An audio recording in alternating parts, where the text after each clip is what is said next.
Bueno, como les decía, tenemos el gusto de recibir a Álvaro García Linera. Creo que es la primera entrevista que das en la Argentina, ¿no? Muy buenas noches, Carlos, y evidentemente es la primera que hago aquí en Solo Argentino. Bueno, bienvenido. Muchísimas gracias por tu invitación.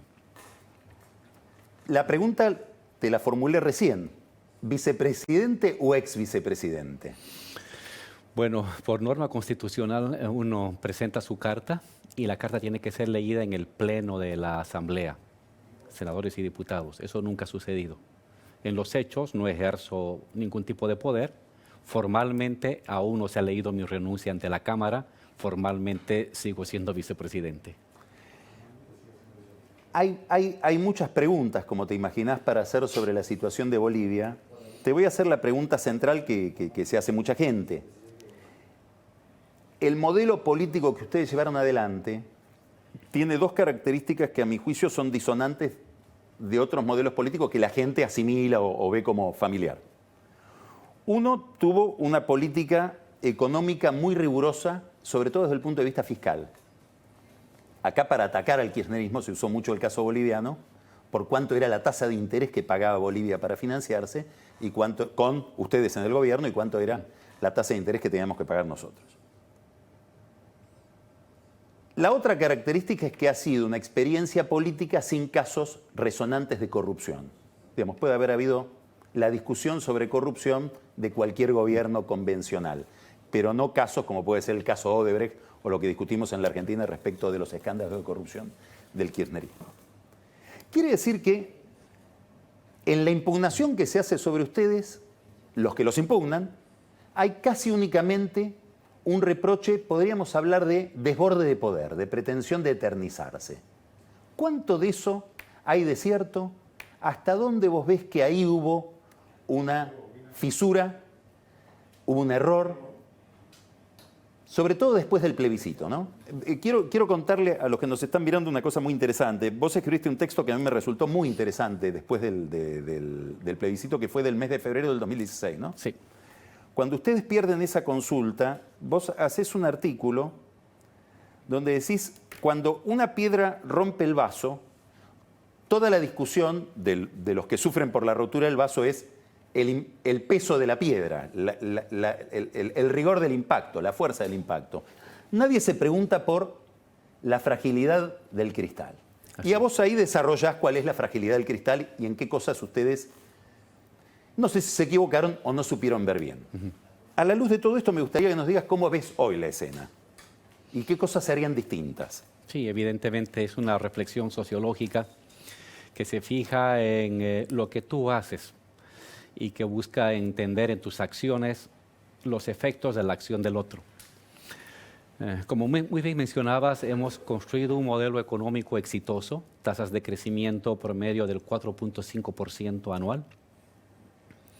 Un 30% de la población boliviana ha ascendido socialmente, ha habido una movilidad social gigantesca en una década. Cifras de crecimiento económico en términos nominales, un Producto Interno Bruto que de 9.000 millones de dólares pasa a 42.000 millones de dólares en una década, con distribución social. Entonces, la parte económica ha sido un éxito y es un ejemplo de socialismo democrático económicamente exitoso, el boliviano. En el ámbito social, reconocimiento a los pueblos indígenas, igualdad en el acceso a las oportunidades, servicios básicos, educación, cargos públicos, contratos, oportunidades laborales. Y una reconstrucción de toda la narrativa indígena que ahora forma parte del Estado, anteriormente excluido. Éramos una sociedad pigmentocrática, donde el color de la piel definía los poderes o las ausencias. Y uno ve ahí fortalezas, debilidades. Todo proceso de democratización económico, Carlos, provoca que una parte de la sociedad, la de abajo, suba. Y al subir es un hecho de democracia, es un hecho de justicia social, amplía el mercado interno, pero también amplía la competencia en el sector medio. De ser nosotros un triángulo, nos hemos convertido en un rombo social, pero entonces el sector medio se vuelve una base más ancha. En sociedades normales se da una fusión de la nueva clase media con la antigua clase media, se fusionan matrimonios, visitas de los hogares, intercambios laborales. En el caso de Bolivia no se ha dado eso. La antigua clase media lo que ha hecho es como encerrarse e intentar defender los privilegios que tenía como clase media tradicional mediante una racialización del discurso y de la política. Y entonces yo vería ahí uno de los elementos que ha comenzado a crear la fisura del vaso. Es decir, en caso de Bolivia hay una crisis política por el éxito de la economía, no por el fracaso de la economía. Ahora, ¿qué pasa con el cumplimiento de las reglas? Yo leía la vez pasada a un autor que seguramente conocés, que es Viciano Pastor, que es un profesor de Valencia, que creo que tuvo alguna influencia en cómo pensaron ustedes la Constitución en el año 2009. 2006, 7 2006, y 8. claro. Bueno, también intervino en el proceso constitucional ecuatoriano, venezolano, y dice, bueno, acá me bajo, porque esto de decir que hay constituciones inconstitucionales ya me parece que hay un desborde. Que este es un problema central que me gustaría escuchar cómo vos lo pensás, que es hasta dónde un proceso como el de ustedes, de izquierda, si querés reformista, al borde de lo revolucionario, convive con las reglas del Estado liberal y se ata al juego de la alternancia, a reconocer que cuando gana el otro, ganó el otro, a que si hubo un plebiscito que me dice que no puedo seguir, no sigo. Después otra cuestión es la del fraude, ¿no? Las impugnaciones por fraude, etcétera, me parece que es otra cuestión. Me interesa más bien que cuentes la versión de ustedes respecto de todo lo que se les ha impugnado en cuanto a querer quedarse cuando ya el sistema institucional les decían tienen que irse. En términos de la democracia liberal, hemos respetado las reglas porque forman parte del Estado de Derecho moderno. Libertad de asociación, libertad de pensamiento, libertad de prensa, elecciones periódicas, libres, transparentes,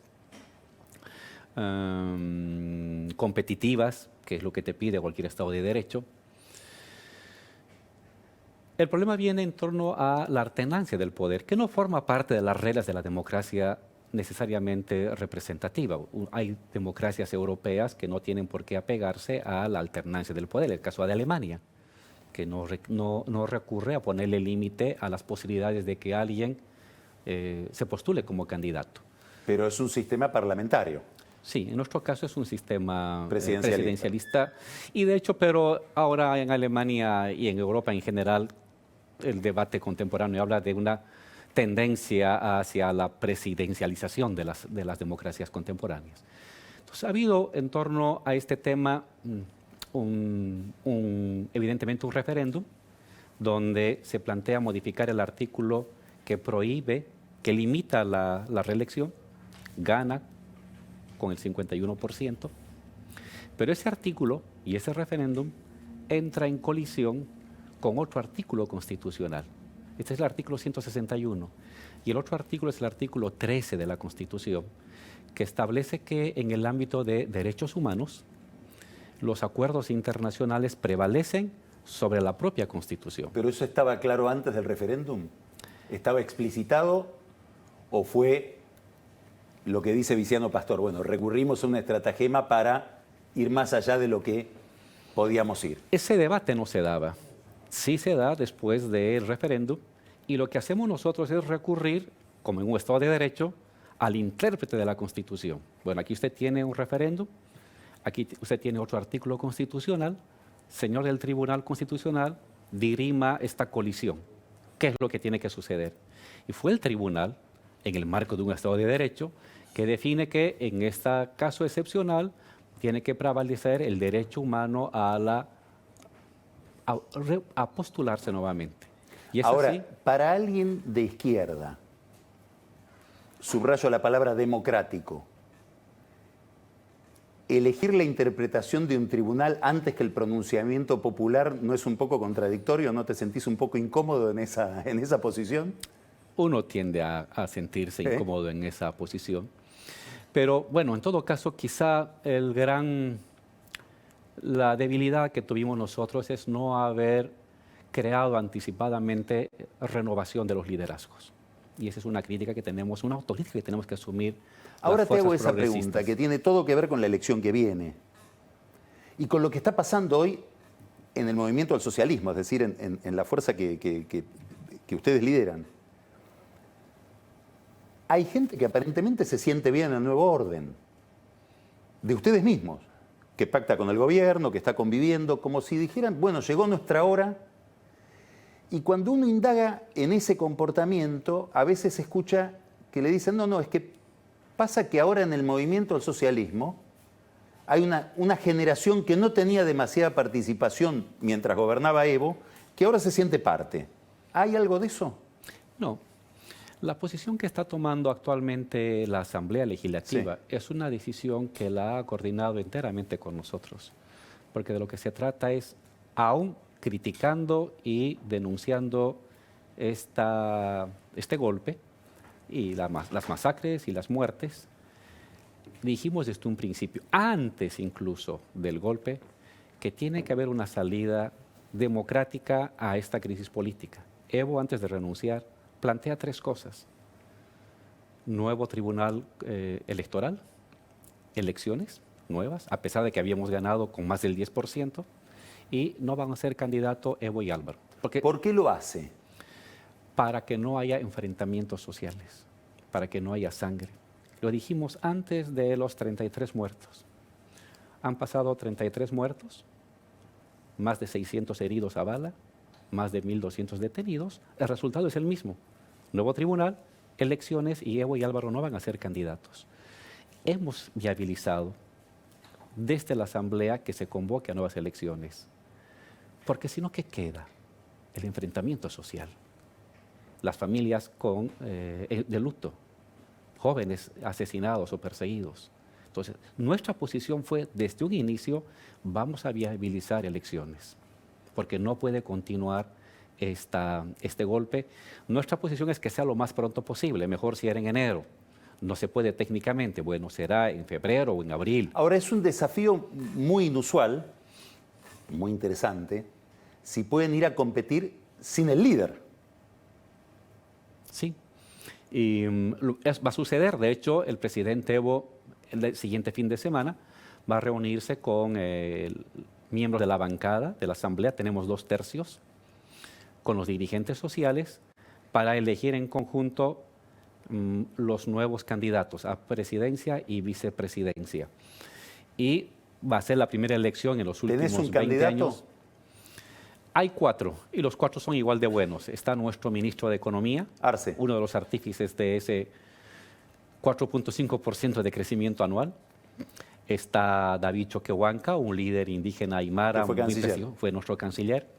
Está un líder muy joven, campesino y profesional, ciencista político, Andrónico Rodríguez, que él es de la zona de campesina donde vive Evo.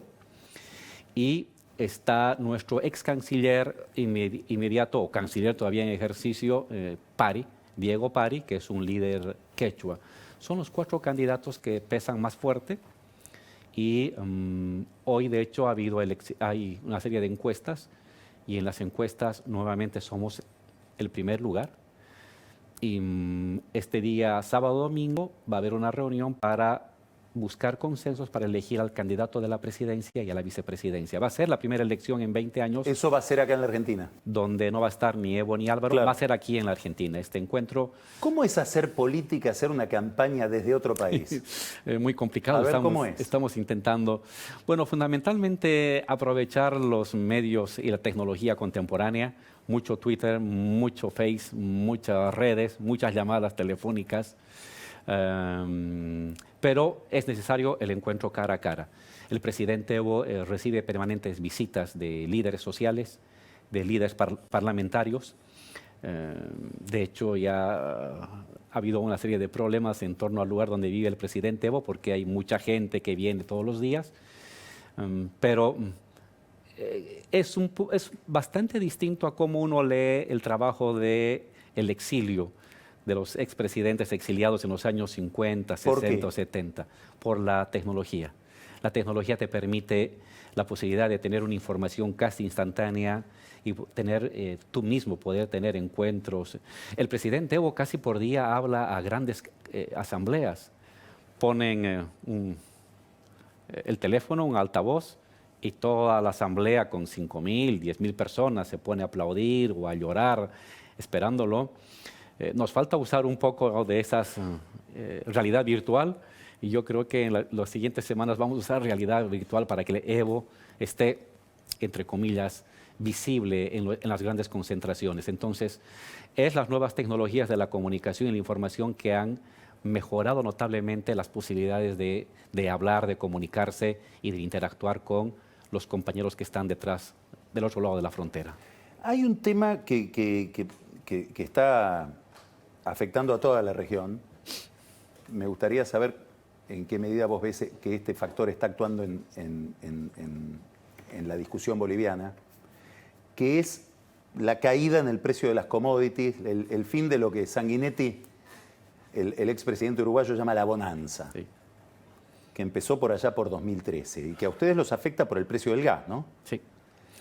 ¿Cuánto pensás que esa retracción y las estrecheces que introduce están detrás del descontento, del voto en contra de ustedes? ¿Y cómo se recrearían ustedes sin un gas que vuelva a precios como los de los buenos tiempos?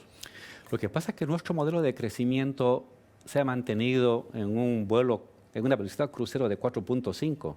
A pesar de la caída del petróleo 28. Crecíamos al 6% con petróleo 140. Y cuando cayó a 28, 30, 35, 4.5%. No hemos basado todo nuestro desarrollo y crecimiento fundamentalmente en las exportaciones. Es una mezcla bastante pragmática entre mercado interno, allá donde es necesario, y mercado externo. Entonces, el modelo ha resistido. Cae el precio del petróleo, cae el precio de la soya, también somos exportadores de soya, claro. Cae el precio de los minerales, y nuestra tasa de crecimiento hasta el año pasado seguía siendo 4.5%, entonces, que es la más alta de América Latina por séptimo año. Este año vamos a caer mucho por la crisis política que ha venido. ¿Cuánto afecta a la economía? Yo calculo que se va a perder un 1.5%. ¿Por qué? Por lo menos. ¿Dónde está el castigo más? Lo que pasa es que durante casi un mes el departamento de Santa Cruz, que es el departamento económicamente más rico, paralizó. Lo paralizaron, bloquearon las actividades económicas,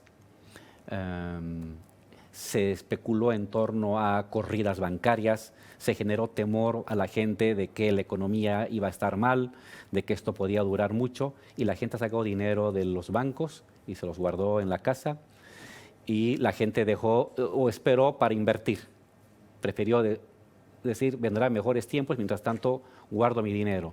Entonces, esto va a tener un efecto de por lo menos 1.5% de nuestro crecimiento.